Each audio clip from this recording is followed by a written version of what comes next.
Bir göreydim nur yüzünü, canlar cananı Muhammed. Biter bütün derdim çilem, canlar cananı Muhammed. Canlar cananı Muhammed. Canlar cananı Muhammed. Allahümme salli ala seyyidina ya Muhammed.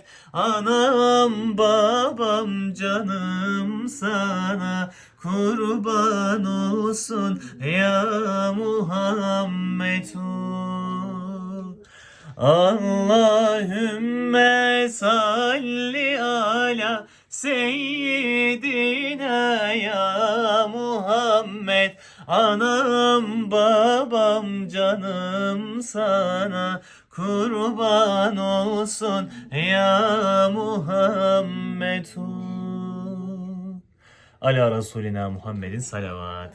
Evet değerli takipçilerimiz, şu an Konya'dayız. Konya'nın Çiftlik köyündeyiz. Burada herhangi bir sevdiğimiz aileye misafir olduk. 2 gün boyunca buradaydık. Allah razı olsun. Kendileri bizi çok güzel ağırladılar. Ben şimdi onlara telefon uzatacağım. Onların 2 günde gördüklerini, izlediklerini sizlere anlatmasını istiyorum ben. Evet, önce Necla teyzeyle başlayalım. Seninle tanıştığımızda çok memnun olduk. Köyümüze geldiğin için çok teşekkür ederiz. Yolun Ben açık teşekkür olsun. ederim. Allah Allah razı yolunu olsun. bahtını açık etsin. Amin. Bu da Pakize teyze. Bunların ikisi kız kardeş. Ben de çok memnun oldum. Bizi kırmadın. Ta buralara geldin. Ayağına sağlık.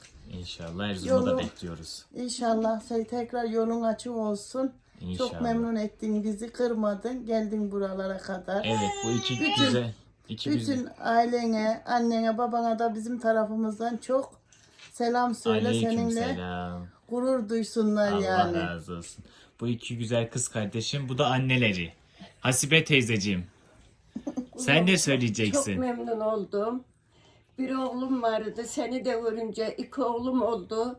Allah Beni razı çok olsun. memnun ettin. Seni büyüden anneye, babaya ne mutlu senin gibi bir evladı yetiştirmek beni çok duygulandırdı. Ay kurban olurum. Hadi kuzum çok selam söyle ailene, Aleykümselam. annene, babana, kardeşlerine, orada olan tanıttıklarına çok selam söyle. Çok mutlu ettin kuzum bizi. Allah razı olsun. Bu da gelinleri biricik. Sevgi yengemiz. Aynen öyle. Geldiğin için çok teşekkür ediyorum. Eğer 2 gündür seni mutlu edebildiysek, memnun edebildiysek 2 gündür arkadaşlar 2 tepsi börek yaptı bana. afiyet şeker olsun. Allah İlk razı gün olsun. peynirliyi yaptık. İkinci günde kıymalıyı yaptık. Aynen, İkisini aynen. de beğendi. Allah razı olsun. Çok Bizi de güzel çok oldu. memnun etti. Ne demek? Hakkınızı Gurur helal duyuyoruz. edin. Seninle memnunuz. Allah'ım yolunu bahtını kaderini açır etsin inşallah. Her zaman bekleriz yolun düştüğünde. Allah razı olsun. Evet, bu iki kız kardeşim ve bu güzel annenin bir de evladı burada. Aziz dayımız. Fırat kardeşim Allah razı olsun. Yüzü güzel, gönlü güzel kardeşim benim. Allah razı Kırmadı, olsun. hanemizi şereflendirdi. İnşallah burada bir dostluk başladı. Ölünceye kadar gider. Çok teşekkür ederim. İnşallah. Allah Kırmadan razı olsun. geldi. Hakkınızı helal Yolun, edin. bahtın Helal açık olsun. olsun Her kardeşim şey için benim. teşekkür ederiz. Ve arkadaşlar, Alina'yı henüz tanımıyorsunuz. Alina kendisi Alman. Aslında Türkçe konuşmayı bilmiyor. Rukiye yardımıyla 2 gündür ondan da duygu ve düşüncelerini alacağız. Evet Alina. Alina, ich möchte gerne wissen, was du jetzt so in 2 Tagen so empfunden hast, wie es dir gefallen hat, was du so denkst, jetzt die 2 Tage, wo er da war. Mir hat's voll gefallen und irgendwie habe ich mich so frei gefühlt, weißt du? Also, ja, auch wenn er singt und so. Benim diyor çok hoşuma gitti bu 2 gün diyor. Kendimi bir rahatlatmış hissettim diyor. Hele diyor ilahilerini söylerken diyor çok diyor mutlu oldum diyor. Çok rahatladım diyor. Ne mutlu bana. Evet arkadaşlar, Alina aslında Müslüman da değil. Ama bizim söylediğimiz onu birazcık olsun rahatlatmış. İnşallah Alina'dan daha güzel haberlerle geleceğiz. Beklemede kalın. Rukiye'cim, son olarak senden de alalım.